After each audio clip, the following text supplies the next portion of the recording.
ஃபில்மியான் viewers எல்லாருக்கும் வணக்கம். நான் இன்னைக்கு பேச போகிறது ரீசெண்டாக வெளியான லாபட்டா லேடிஸ் படத்தை பற்றி தான். வீடியோவை பார்க்குறதுக்கு முன்னாடி சேனலை சப்ஸ்கிரைப் பண்ணுங்கள், சப்போர்ட் பண்ணுங்கள். ஓப்பன் பண்ணால் 2001ஆம் ஆண்டு இந்திய வடக்கு மாநிலத்தில் ஒரு ஊரில் தீபக் என்ற பையனுக்கும் குமார் என்ற பொண்ணுக்கும் பொண்ணோட ஊரில் கல்யாணம் முடிய பொண்ணோட முகத்தை ஒரு துப்பட்டாவால் மூடி பையனோட வீட்டுக்கு அனுப்பி வைக்கிறாங்க. அதுதான் அவங்களோட சம்பிரதாயம். அந்த ஊரில் இருந்து மாப்பிள்ளை தீபக்கோட ஊருக்கு போகிறதுக்கு பைக்கில், போட்டில், பஸ்ஸில் போய் தான் ட்ரெயின் எடுக்கணும். அந்த ட்ரெயினில் தான் படத்தோட ட்விஸ்டே இருக்குது. ட்ரெயினுக்குள்ளே போனால் இதே மாதிரி புதுசாக கல்யாணம் பண்ண 2 கப்பல்ஸ் உட்காந்துருக்காங்க. குமாரி மாதிரியே அதே கலர் சாரி, அதே மாதிரி முகத்தை முடன துப்பட்டாவோட. அதில் பிரதீப்ன்ற பையனோட அம்மா தீபக் கிட்ட எவ்வளோ வரதட்சணை வாங்கின, நமக்கு பைக்கு, 1 லட்ச ரூபா காசு, மொபைல் ஃபோன் எல்லாம் கிடச்சதுன்னு பெருமை பேசுகிறாங்க. ட்ரெயின் ஒரு ஸ்டேஷனில் நிற்க குமாரியை சீட்லேயே வெயிட் பண்ண சொல்லிட்டு தீபக் வாஷ்ரூம் போகிறான். பேசஞ்சர்ஸ் தள்ளி உட்கார குமாரி உட்கார்ந்த இடத்துல பிரதீப்போட ஒய்ஃப் உட்கார்ந்துருப்பா. இந்த குழப்பம் தீபக்குக்கு தெரியாது, ஏன்னா 2 பேரும் ஒரே மாதிரி ட்ரெஸ் பண்ணியிருப்பாங்க. நெடுந்தூர பயணம் இரவாக இருக்கும். தூக்க கலக்கத்தில் தன்னோட ஸ்டேஷன் வந்ததை கண்ட தீபக் குமாரினி நினச்சி மற்ற பொண்ணை அவசரமாக இறங்க சொல்லி கூட்டிகிட்டு போகிறான். அந்த பொண்ணும் ஏதோ யோசிச்சுக்கிட்டே தயங்கி போக பேண்ட் வாத்தியங்களோட தீபக்கோட ஃப்ரெண்ட்ஸ் வரவேற்க ஊரே பார்க்க கூட்டிகிட்டு போகிறான் தீபக். ஆராத்தி எடுக்கும்போது துப்பட்டாவா கழட்டிடு, இப்போ முகத்தை காட்டலாம்னு தீபக்கோட அம்மா சொல்ல துப்பட்டாவா கழட்டுறா பொண்ணு. தீபக்குக்கும் அவனோட பேரண்ட்ஸுக்கும் ரொம்பவே ஷாக். அப்போதான் தீபக்குக்கே தெரியும் பொண்ணு மாறி போச்சுன்னு. நீ யாருன்னு அவளை பார்த்து கேட்க, ட்ரெயினில் நீங்கள் தானே கூட்டிகிட்டு வந்தீங்கன்னு சொல்கிறாள் பொண்ணு. தீபக்கோட அப்பா செருப்பு மாறலாம், கொடை மாறலாம், கல்யாணம் பண்ண பொண்ணை மாற்றி கூட்டிகிட்டு வருவியான்னு தீபக்கை திட்ட, ஒரே கம்பார்ட்மெண்ட்டில் 2-3 கப்புள்ஸ் இருந்தோம், எல்லாருமே முகத்தை மூடித்தான் இருந்தோம், புருஷனோட முகத்தை கூட நம்மளால் பார்க்க முடியாது, யாராக இருந்தாலும் இப்படி நடக்க வாய்ப்பு இருக்குன்னு தீபக்கை காப்பாற்றுறாள் அந்த பொண்ணு. தீபக்கோட பேரண்ட்ஸ் கிட்ட தன்னோட பேர் புஷ்பான்னும் புருஷன் பேர் பங்கஜ்னும் ஏதோ ஒரு ஊர் பேரை யோசிச்சு சொல்கிறாள் அந்த பொண்ணு. இது எதுவுமே தெரியாமல் குமாரி ட்ரெயினில் தூக்கத்தில் இருக்க, ட்ரெயின் பட்டிலான்ற ஒரு கிராமத்தில் நிற்கிது. சட்டுன்னு குமாரிக்கு முழிப்பு வர பக்கத்தில் புருஷனை காணலன்னதும் மற்ற பேசஞ்சர்ஸ் கூட குமாரியும் இறங்குறாள். அங்கே தான் மற்ற மாப்பிள்ளை பிரதீப் அண்ட் ஃபேமிலியும் இறங்குறாங்க. ஸ்டேஷனில் குமாரி எல்லா பக்கமும் தீபக்கை தேட, பிரதீப் ஜெயான்னு தன்னோட மனைவியை தேட 2 பேருக்கும் ஏமாற்றம் மட்டுமே மிஞ்சுது. ஜெயா என்னோட ஃபோனையும் எடுத்துகிட்டு போயிட்டா, அவளை கண்டுபிடிச்சி என்ன பண்ணுறேன் பாருன்னு பிரதீப் கடுப்பாக, பிரதீப்போட அம்மா நமக்கு சீதனமாக வந்த தங்க காப்பு, வளையல் எல்லாம் அவகிட்ட தான் இருக்குது, அவளை எப்படியாவது கண்டுபிடிச்சிருன்னு சொல்கிறாங்க. எதுக்கும் மூர்த்திங்கிற ஸ்டேஷனில் பார்க்கலாம்னு ஃப்ரெண்ட்ஸோட தீபக் அங்கே ஊரில் தேட, அங்கே குமாரி இல்லைன்னு வருத்தப்படுறான். பட்டிலா ஸ்டேஷனில் இருக்கிற பிரதீப் ஜெயா கிடைக்கலன்னு நாளைக்கு போலீஸில் கம்ப்ளைண்ட் பண்ணலான்னும், சீதனமாக கிடைச்ச பைக் இருக்கு தானேன்னு சந்தோஷப்பட்டுக்கிட்டே கிளம்புறான். ஸ்டேஷனுக்கு வெளியில் உள்ள ஆக்களை பார்த்து பயப்படுற குமாரி நைட் ஃபுல்லாக ஸ்டேஷன் வாஷ்ரூம்லேயே தங்கிடுறா.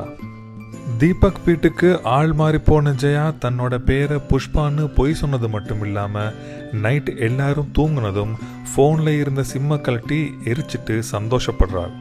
அழுது நான் தொலைஞ்சிட்டனேன்ற வருத்தத்திலையும் தீபக் என்னை தேடி வருவான்ற எதிர்பார்ப்போடையும் ஸ்டேஷனில் காத்திருக்கிறாள் குமாரி. அங்கே ஒரு பிச்சைக்காரனையும் ஸ்டேஷனில் உள்ள கடையில் வேலை செய்கிற பையனையும் சந்திக்கிறாள்.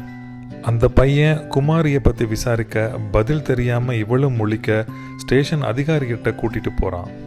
அதிகாரி சில கேள்விகள் கேட்க, வெளியுலக அறிவே இல்லாமல் வளர்ந்த குமாரிக்கு தன்னோட பெயர், தன் ஊர் பெயர், புருஷன் பெயரை தவிர எதுவுமே தெரியலை. எந்த ஸ்டேஷனில் ஏறினா எந்த ஸ்டேஷனில் இறங்கணும்னு தெரியலை. அப்போ போலீஸ்கிட்ட போகலாம்னா குமாரி அதுக்கும் தயாராக இல்லை.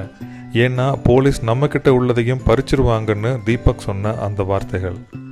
புஷ்பா தன்னோட நகையை தீபக்கோட அம்மா கிட்ட கொடுத்து வைக்கிறா. போலீஸில் கம்ப்ளைண்ட் பண்ண போகிற நீயும் வாரியான தீபக் கேட்க, போலீஸ் ஸ்டேஷன் வர தனக்கு பயமாக இருக்குன்னோ என்னால் முடியாதுன்னு சொல்கிறா. டெலிஃபோன் பூத் நைட் ஒர்க் பண்ணாதனால உங்கள் வீட்டுக்கு இன்னும் தகவல் சொல்ல முடியலைன்னு சொல்லிட்டு போலீஸ் ஸ்டேஷன் கிளம்புறான் தீபக். லஞ்சம் மட்டுமே வாங்குகிற ஏரியா போலீஸ்கிட்ட வந்து தங்களோட பிரச்சனையை சொல்கிறாங்க தீபக் அண்ட் ஃப்ரெண்ட்ஸ். பிரச்சனையை கேட்டு கேலி பண்ணுற இன்ஸ்பெக்டர் குமாரியை கண்டுபிடிக்க 15,000 ரூபா கேட்க தீபக் முதல்ல 5,000 ரூபா கொடுக்குறான். தீபக்கோட ஃப்ரெண்ட் எனக்கு எம்எல்ஏ தெரியும்னு சொல்ல 5,000 ரூபாவோட மேற்கொண்டு விவரங்கள் கேட்குறாரு இன்ஸ்பெக்டர். தனக்கு நடந்ததெல்லாம் தீபக் சொல்ல, நீ உன்னோட பொண்டாட்டியை தொலைச்சதும் இல்லாமல் இன்னொருத்தன் பொண்டாட்டியை கூட்டிட்டு வந்துட்டியான்னு இன்ஸ்பெக்டர் கிண்டல் பண்ண ஸ்டேஷனில் உள்ளவங்கெல்லாம் கேலியாக சிரிக்கிறாங்க. உன் பொண்டாட்டியோட ஃபோட்டோ இருக்கான்னு இன்ஸ்பெக்டர் கேட்க முகத்தை மூடி எடுத்த கல்யாண ஃபோட்டோவை காட்டுறான் தீபக். இதை வச்சு நிச்சயம் கண்டுபிடிச்சிடலான்னு இன்ஸ்பெக்டர் கேலியா சொல்லி, உன் பொண்டாட்டி எவ்வளோ நகை போட்டிருந்தா, நீ கூட்டிகிட்டு வந்த பொண்ணு எவ்வளோ நகை போட்டிருந்தான்னு கேட்க, என் பொண்டாட்டியோட நகையெல்லாம் என்கிட்ட தான் இருக்குது, வந்த பொண்ணும் ஓரளவு நகை போட்டிருந்தான்னு சொல்கிறான் தீபக். நகையை பற்றின டீட்டெயில்ஸ் கேட்டதும் உஷாரான இன்ஸ்பெக்டர், நாளைக்கு நீ கூட்டிகிட்டு வந்த பொண்ணை ஸ்டேஷனுக்கு கூட்டிகிட்டு வான்னு தீபக் அனுப்பி வச்சுட்டு, தீபக் போனதும் புஷ்பாவை மடக்குனா தான் நமக்கு லாபம் கிடைக்கும்னு பிளான் பண்ணுறாரு இன்ஸ்பெக்டர். ஸ்டேஷனில் இருந்து வீட்டுக்கு வர தீபக்குக்கு இன்னும் ஒரு அதிர்ச்சி என்னன்னா, கோவிலுக்கு போன புஷ்பா திரும்ப வீட்டுக்கு வரல. தீபக்கோட அப்பா ஊர் முழுக்க தேடியாச்சு, பொண்ணை காணலன்னு சொல்கிறாரு. ஊர் மக்கள் நம்மளை பற்றி என்ன நினைப்பாங்கன்னு டென்ஷன் ஆகிறான் தீபக். குமாரியை ஸ்டேஷனில் மீட் பண்ண சின்ன பையன் தான் வேலை செய்கிற கடைக்கு சொந்தக்காரியான மஞ்சுமா என்கிற லேடி கிட்ட இன்ட்ரடியூஸ் பண்ணி நடந்ததெல்லாம் சொல்லி ஐடியா கேட்குறான். எப்போவுமே சிடுமூஞ்சி இருக்கிற மஞ்சுமாய் கிட்ட வீட்டுக்கு போக அட்ரஸ் தெரிஞ்சாலும் என்னால் போக முடியாது, அது நல்ல குடும்பத்து பொண்ணுக்கு கெட்ட பேர் வரும்னு குமாரி சொல்ல, அப்போ நீ என்ன வேணா பண்ணிக்கோ, முதல்ல கடையிலேருந்து வெளியே போன்னு கோவப்படுறாங்க மஞ்சுமாய். ஆல்ரெடி முதல் பொண்டாட்டியை தீ வச்சு கொண்ட கேஸில் இருந்து தப்பி வந்த பிரதீப் தன்னோட 2வது பொண்டாட்டியை காணலன்னு போலீஸில் கம்ப்ளைண்ட் பண்ணுறான். கோவில் போன புஷ்பா வீட்டுக்கு திரும்பி வர எல்லாருமே ரொம்ப டென்ஷனாக இருக்காங்க. 5 ஹவரா எங்கே போனோன்னு தீபக்கோட அம்மா கேட்க, உன்னை கோவிலில் தேடுனனே அங்கே நீ இருக்கலையேன்னு அப்பா கேட்க, முகத்தை மூடி துப்பட்டா போட்டதால் உங்களால் என்னை அடையாளம் காண முடியாமல் போயிருக்கலான்னு புஷ்பா சொல்கிறாள். இந்த துப்பட்டா தான் எல்லாத்துக்கும் பெரிய பிரச்சனையாக போயிருக்குன்னு அவங்க அப்பா கோவிச்சுக்கிறாரு. நீ கொடுத்த நம்பர் ராங் நம்பர்னோ, உன்னையும் நாளைக்கு போலீஸ் ஸ்டேஷனுக்கு வர சொன்னாங்கன்னு தீபக் சொல்ல அதிர்ச்சி ஆறாள் புஷ்பா. குமாரியோட பேரண்ட்ஸ் கிட்ட நடந்ததை சொல்லலாமான்னு தீபக்கோட அப்பா கேட்க, உங்கள் வீட்டு பொண்ணை காணாமாக்கிட்டோன்னு எந்த மூஞ்சை வச்சுக்கிட்ட சொல்கிறது, 2 நாள் பார்த்துட்டு சொல்லலான்னு டிசைட் பண்ணுறான் தீபக்.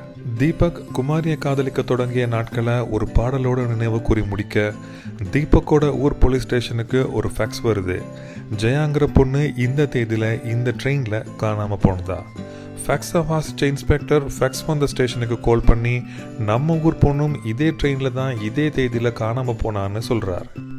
ஜெயாங்கிற பொண்ணு 150 கிராம் தங்கம் போட்டிருந்ததா பிரதீப் ஊர் இன்ஸ்பெக்டர் சொல்ல, தீபக் ஊர் இன்ஸ்பெக்டரோட கவனம் மொத்தமும் அது மேலே தான் இருக்குது. அதனால் புஷ்பா பற்றின டீட்டெயில்ஸ் எதுவும் சொல்லாமல் அவளை ஃபாலோ பண்ண முடிவெடுக்கிறாரு. குமாரி ஸ்டேஷனில் மீட் பண்ண சின்ன பையனோட குடிசையில் இரவு பொழுத கழிக்க, புஷ்பா எல்லாரும் தூங்கினதும் களவா ஃபோனை ஆன் பண்ணி சந்தோஷப்பட்டுக்கிறாள். அடுத்த நாள் காலையில், உன் புருஷன் நகையெல்லாம் எடுத்துகிட்டு போயிட்டான், அது கூடவா உனக்கு புரியலைன்னு குமாரியை பார்த்து மஞ்சுமாய் சொல்ல, இல்லை அவர் என்னை தேடி வருவார்னு நம்பிக்கை இருக்குதுன்னு குமாரி சொல்கிறா. இருக்கிற வரைக்கும் தன்னோட கடையில் வேலை செய்ய அனுமதிக்கிறாங்க மஞ்சுமாய். கொஞ்சம் கொஞ்சமாக தீபக்கோட அம்மா கூடயும் அண்ணி கூடயும் புஷ்பா ஃப்ரெண்ட்லியாக, வீட்டு சின்ன பையன் விளையாட்டாக சொன்ன கதையால் புஷ்பா கையில் உள்ள ஜெயாங்கிற டட்டு ஞாபகத்துக்கு வருது. அடுத்த நாள் தீபக் புஷ்பா கூட ஸ்டேஷனுக்கு வர இன்ஸ்பெக்டர் தன்னோட கேள்விகளை தொடுக்கிறார். அப்பா பேரை கேட்டால் பொய்யான பேர் சொல்கிறாள், ஊர் பேரை கேட்டால் அதுக்கும் ஒரு பொய்யான பேர் சொல்ல, அப்படி ஒரு ஊரே நான் கேள்விப்பட்டதில்லையேன்னு இன்ஸ்பெக்டர் சொல்கிறாரு. சர்க்கார் ஒவ்வொரு காலத்துக்கு ஒவ்வொரு பெயர் மாற்றோன்னு வரிசையாக சில பெயர்கள் சொல்ல, கான்ஸ்டபிளும் அதை அக்செப்ட் பண்ண புஷ்பாவோட பதிலில் நண்பகத்தன்பை உருவாகுது. ஃபேக்ஸில் உள்ளதை பார்த்துட்டு உன்னோட கையில் ஏதாச்சும் டட்டு இருக்கான்னு இன்ஸ்பெக்டர் கேட்க, புஷ்பா தன்னோட கையில் உள்ள டட்டுவை ஸ்ரேயான்னு மாற்றிருக்க அதை காட்டுறாள். ஏன் ஸ்ரேயான்னு பச்சை குத்திருக்க, ஸ்ரேயா யாருன்னு கேட்க, அது தன்னோட வீட்டு பேருன்னு சொல்லி அந்த கேள்வியையும் சமாளிக்கிறாள் புஷ்பா. எங்களுக்கு உன்னோட ஃபோட்டோ வேணும்னு ஃபோட்டோ எடுக்க முயலை, நான் முகத்தை மூடி தான் இருப்பேன், அது எங்களோட மான பிரச்சனைன்னு சொல்ல, கான்ஸ்டபிளும் இந்த ஊரில் அப்படித்தான்னு இன்ஸ்பெக்டருக்கு எடுத்து சொல்ல, கடுப்பான இன்ஸ்பெக்டர் கைரேகையாவது வச்சுட்டு போன்னு சொல்கிறாரு. என்னதான் புஷ்பா சமாளித்தாலும் ஒழுங்கான சாட்சி இல்லைன்னாலும் புஷ்பா தான் ஜெயான்னு நம்புகிற இன்ஸ்பெக்டர் வெளியில் போகிற புஷ்பாவை ஜெயான்னு கூப்பிட திரும்பி பார்க்குறாள் புஷ்பா. அதையும் மேசையில் உள்ள தன்னோட வலைகளை எடுக்கத்தான் திரும்பினேன்னு புஷ்பா சமாளிக்க இன்ஸ்பெக்டருக்கு இன்ட்ரெஸ்ட் கூடுது. குமாரியை தன்னோட வீட்டுக்கு கூட்டிகிட்டு வர மஞ்சுமாய் குடிச்சிட்டு வந்து அடிக்கிறதால தான் தன்னோட கணவனையும் மகனையும் வீட்டை விட்டு துரத்திட்டதாகவும் தனிமையே சிறந்ததுன்னும் அவங்களோட மனநிலைமையை ஷேர் பண்ணிக்கிறாங்க. நீ ஏன் வேறு ட்ரெஸ் மாற்றிக்க கூடாதுன்னு கேட்க, இந்த ட்ரெஸ்ஸில் இருந்தால் தான் என் புருஷன் தேடி வரும்போது அடையாளம் காண ஈஸியாக இருக்கும்னு சொல்கிறாள் குமாரி. அடுத்த நாள் குமாரி தன் கையால் ஸ்வீட் செஞ்சு மஞ்சுமாய் கடையில் கொடுக்க எல்லாருக்கும் ஷேர் பண்ணுற மஞ்சுமாய் தான் மட்டும் சாப்பிடாம இருக்க காரணம் தன்னோட வாழ்க்கையில் இதுவரைக்கும் ஸ்வீட் சாப்பிட்ற அளவுக்கு எந்த ஒரு நல்ல காரியமும் நடக்க இல்லைன்னு சொல்லிக்கிறாங்க. ஒரு பக்கம் இன்ஸ்பெக்டர் புஷ்பா போகிற இடமெல்லாம் ஃபாலோ பண்ணி புஷ்பா கிட்ட ஃபோன் இருக்கிறத கண்டுபிடிக்கிறது மட்டும் இல்லாமல் புஷ்பா தன்னோட வலையில வைக்கிறது, ட்ரெஸ் வாங்குறது, எங்கேயோ தூர பயணம் போகிறதுக்கு பஸ் புக்கிங் போடுறதெல்லாம் கண்டுபிடிக்க, மறுபக்கம் தீபக் தன்னோட கல்யாண ஃபோட்டோவை வச்சுக்கிட்டு குமாரியை ஊரெல்லாம் தேடிட்டு இருக்கான். 8 ஸ்டேஷன் வரைக்கும் தேடியாச்சு, எந்த நியூஸும் கிடைக்கலன்னு சொல்கிற தீபக்கோட ஃப்ரெண்ட்ஸ் மினிஸ்டர் கிட்ட ஹெல்ப் கேட்கலான்னு ஐடியா கொடுக்குறாங்க. மினிஸ்டருக்கு பிரிண்டிங் வேலையெல்லாம் செய்கிற தீபக்கோட ஃப்ரெண்ட் புஷ்பாவை பற்றின சின்ன அபிப்பிராயத்தோட பேச்சு கொடுக்க புஷ்பா நல்லா படித்த பொண்ணுன்னு தெரிஞ்சுக்கிறான். அதே சமயம் தீபக்கோட அப்பா வயலில் கிருமிகள் அழிக்க வழி சொல்ல புஷ்பா அதை விட ஈஸியான வழியை சொல்கிறாள். இது எப்படி உனக்கு தெரியும்னு கேட்டால், எங்கள் ஊரில் அப்பா கிட்ட இதே மாதிரி பெரிய வயல் இருக்கு, அங்கே அப்படித்தான் பண்ணுவோன்னு சொல்கிறாள் புஷ்பா. தீபக்கோட அண்ணி கூட இதை பற்றி பேசும்போது புஷ்பா தான் ஆர்கானிக் ஃபார்மிங் பற்றி படிக்கிறதா சொல்கிறாள். தீபக் மினிஸ்டர் கிட்ட சொல்லி முயற்சி பண்ணலான்னு போக, உன் மனைவியை காணோம் அவ்வளவுதானேன்னு கேட்குற மினிஸ்டர் ஸ்டேஜில் வச்சு எதிர்கட்சிக்காரங்க ரவுடிகளை வச்சு தீபக்கோட மனைவியை தூக்கிட்டாங்கன்னும் அந்த பொண்ணு பேர் ஜோதினும் இஷ்டத்துக்கு பேச அந்த முயற்சியும் தோல்வியடையுது.